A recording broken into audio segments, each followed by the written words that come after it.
Hello movie lovers, स्वागत है आपका वाइपर एक्सप्लेन चैनल पर। और आज हम देखेंगे एक slasher film Texas chainsaw massacre को, जिसे हाल ही में नेटफ्लिक्स पर रिलीज किया गया है। ये फिल्म मैसेकर फ्रेंचाइजी का नवा पार्ट है, लेकिन इसकी कहानी सिर्फ पहली मूवी से ही कनेक्टेड है, यानी कि ये पार्ट भी इस सीरीज में एक नई टाइमलाइन बनाता है और ये ओरिजिनल मूवी का डायरेक्ट सीक्वल है। वैसे मैंने ये पूरी सीरीज ही एक्सप्लेन की है, लेकिन आप कम से कम ओरिजिनल टेक्सास चेनसो मूवी की वीडियो जरूर देख लें, उसकी लिंक आपको डिस्क्रिप्शन में मिल जाएगी। तो चलिए अब जानते हैं इस पार्ट की कहानी को बिना किसी देरी के।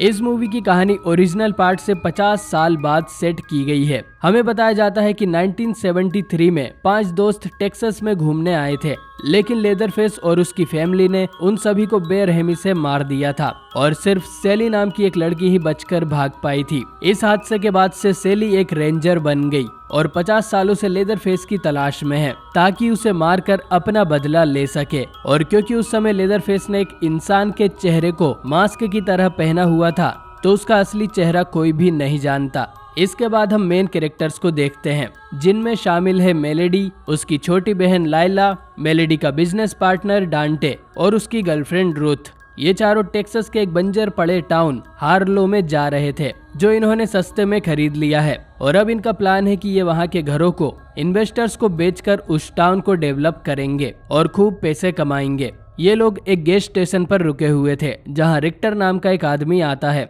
जो कि गन लेकर घूम रहा था। और ये देख मेलेडी फालतू में उससे जबान लड़ाने लगती है।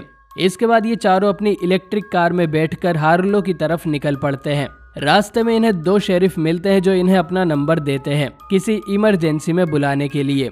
इसके बाद ये लोग उस टाउन में पहुंच जाते हैं, जहां इनके हिसाब से अब कोई भी नहीं रहता और ये सारी प्रॉपर्टी इनकी है। यहाँ इन्हें वही आदमी रिक्टर मिलता है, जो कि असल में डांटे का कॉन्ट्रैक्टर है और इसे यहाँ के घरों की मरम्मत करने का काम मिला है। इसके बाद मेलेडी और डांटे एक ऑर्फेनेज की बिल्डिंग में एंटर करते हैं, जो उनके हिसाब से खाली होनी चाहिए थी, लेकिन यहाँ उन्हें एक बूढ़ी औरत वर्जीनिया मिलती है, जो कि उन्हें बैठाकर चाय पिलाती है और उन्हें बताती है कि उसने बैंक को पूरा पेमेंट कर दिया था और ये घर अभी भी उसी के नाम पर है। वर्जीनिया करीब 50 साल से इस अनाथालय को चला रही है और यहाँ उसने कई बेघर बच्चों को पाला था। यहाँ एक तस्वीर से हमें पता चलता है कि इन लोगों में लेदरफेस भी शामिल था, लेकिन इधर डांटे और मेलेडी को लगता है कि ये औरत झूठ बोल रही है और उनकी प्रॉपर्टी पर कब्जा करना चाहती है।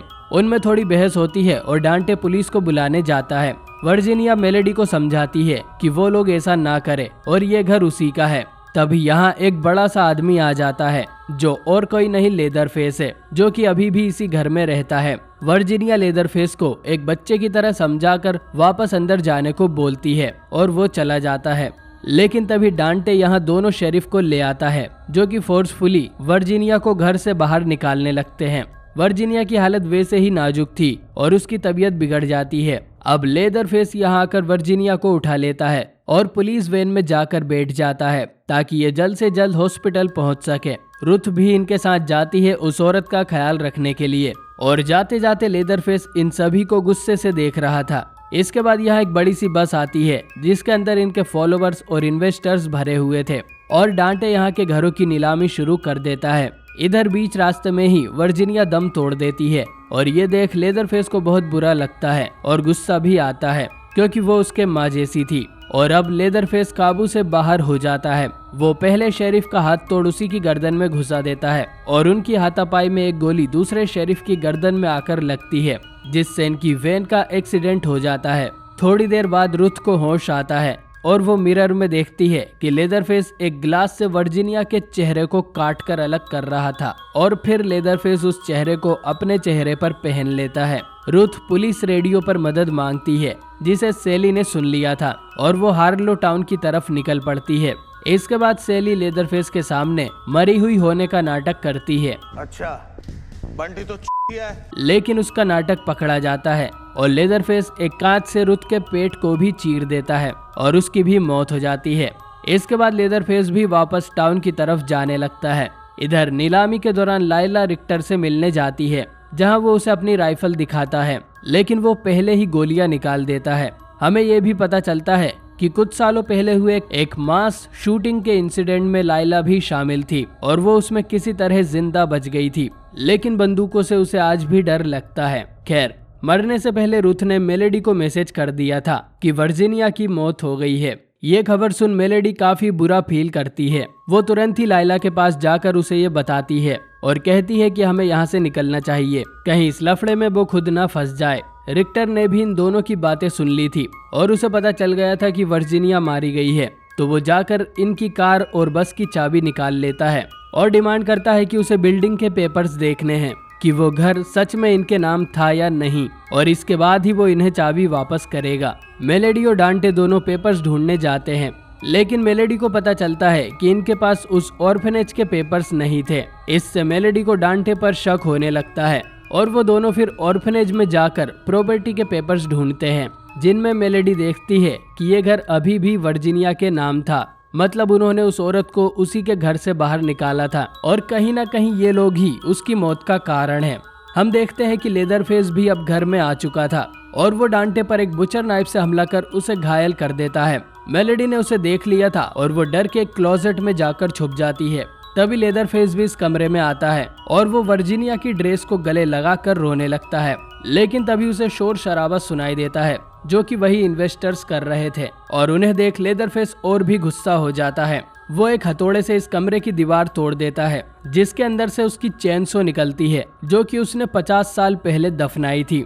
इधर डांटे को होश आ गया था और वो किसी तरह ऑर्फनेज से बाहर निकलता है, जहां रिक्टर और कैथरीन उसका कटा हुआ चेहरा देखकर डर जाते हैं। रिक्टर उससे पूछता है कि उसका ये हाल किसने किया, लेकिन डांटे कुछ बताने से पहले ही दम तोड़ देता है। अब रिक्टर कैथरीन को बस की चाबी देने की बजाय उससे कहता है कि वो बस में जाकर बैठ जाए, और कैथरीन भी इस मर्डर के बारे में किसी को नहीं बताती और चुपचाप जाकर बैठ जाती है। और फिर रिक्टर भी एक छोटी सी गन लेकर ऑर्फनेज के अंदर जाता है, जहां उसकी और लेदरफेस की लड़ाई होती है, लेकिन लेदरफेस एक हथौड़े से रिक्टर की टांग तोड़ देता है और फिर उसके गले में कांच घुसा देता है। रिक्टर नीचे गिर जाता है और उसे मेलेडी दिखाई देती है जो कि बेड के नीचे छुपी हुई थी, और वो कार और बस की चाबी निकालकर उसे देने लगता है ताकि वो भी पकड़ी जाए, लेकिन लेदरफेस उस हथौड़े से रिक्टर के सर को टमाटर की तरह फोड़ देता है।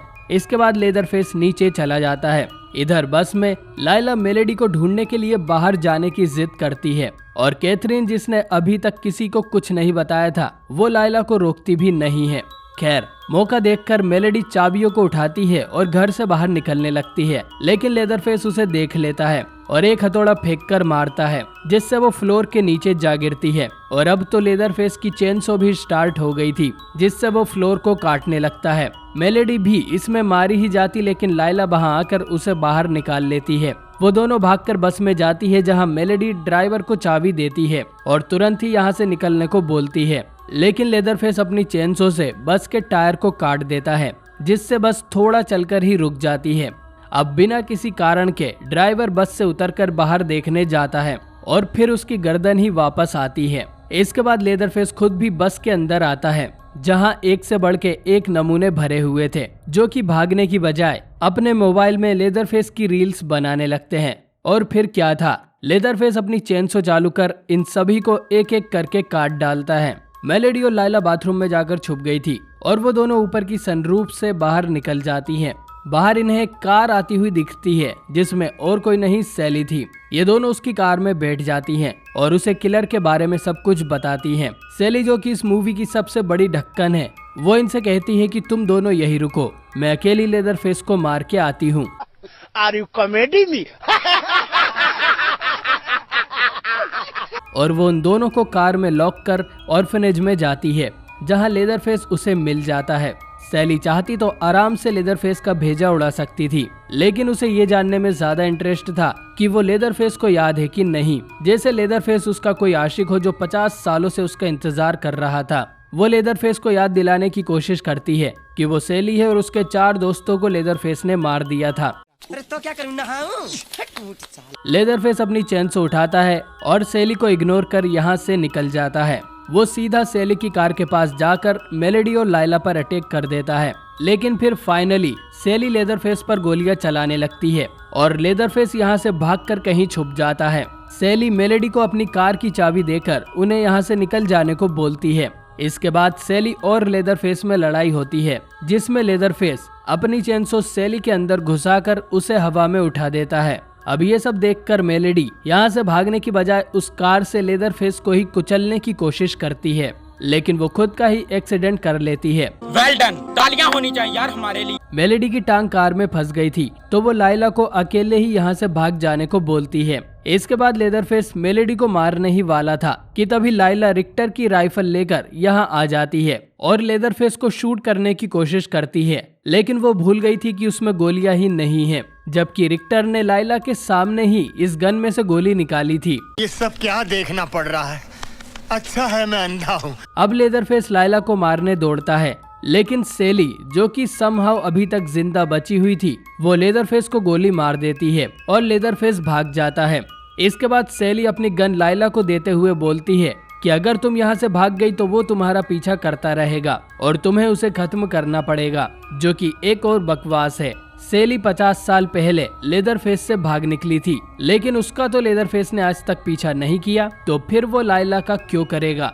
कोई सेंस है इस बात की? खैर, लाइला भी इस अनजान बुढ़िया की बात मानते हुए लेदरफेस को मारने जाती है, जहां लेदरफेस उस पर हमला करता है और उसे पानी में ले डूबता है। लाइला किसी तरह पानी से बाहर निकलती है और अपनी बंदूक की तरफ जाती है, लेकिन लेदरफेस चेनसो फेंककर उसे नीचे गिरा देता है। लाइला समझ गई थी कि अब तो उसका खेल खत्म हुआ, लेकिन उसकी बहन मेलेडी यहाँ आकर लेदरफेस पर चढ़ जाती है और लाइला फाइनली लेदरफेस को गोली मार देती है, लेकिन लेदरफेस को कुछ भी नहीं होता। फिर मेलेडी लेदरफेस की चेनसो उठाकर उसी के फेस पर दे मारती है और लेदरफेस पानी में गिरकर डूब जाता है। दोनों चैन की सांस लेती है और इन्हें लगता है कि लेदरफेस मारा गया। अब अगली सुबह अपनी इलेक्ट्रिक कार का ऑटो पायलट ऑन कर ये यहाँ से जाने लगती है, बट तभी लेदरफेस साइड में से आकर मेलेडी को विंडो से बाहर खींच लेता है और चेनसो से उसकी गर्दन को काट देता है। लाइला बस अपनी कार से ये सब देखती रह जाती है और इसी के साथ ये मूवी एंड हो जाती है। मूवी के आखिर में एक पोस्ट क्रेडिट सीन भी है, जिसमें हम लेदरफेस को अपने ओरिजिनल घर की तरफ जाते हुए देखते हैं। तो दोस्तों, आप इस मूवी को 10 में से कितनी रेटिंग देंगे? कमेंट करके जरूर बताएं। मेरे हिसाब से तो इस मूवी का लेदरफेस बहुत ही अमेजिंग था और इस मूवी में किल्स और गोर भी कमाल के थे और कहानी भी ठीक ठाक थी। मूवी का बस एक ही वीक पॉइंट है, वो है इसके कैरेक्टर्स। इस मूवी में एक से बढ़कर एक गधे भरे हुए थे, जिनसे ना तो हम कनेक्ट हो पाते हैं और ना ही उनके मरने पर हमें बुरा लगता है। इसी वजह से कई लोगों को ये मूवी पसंद नहीं आई है और शायद इसीलिए इस मूवी को नेटफ्लिक्स पर रिलीज किया गया, ना कि थिएटर्स में। और लगता नहीं कि इस मूवी का कोई सीक्वल आएगा और एक बार फिर से ये सीरीज रिबूट हो सकती है। मुझे एक बात ये भी पसंद नहीं आई कि लेदरफेस को इस पार्ट में काइंड ऑफ अमर दिखाया गया है, जैसे माइकल और जेसन है, जबकि पहले लेदरफेस के साथ ऐसा नहीं था। आपको मासेकर सीरीज की पिछली सभी वीडियोस इस चैनल पर मिल जाएंगी। बाकी वीडियो पसंद आई हो तो इसे लाइक करें, अगर आप चैनल पर नए हो तो सब्सक्राइब जरूर करें और मैं मिलता हूँ आपसे बहुत ही जल्द एक नई वीडियो के साथ।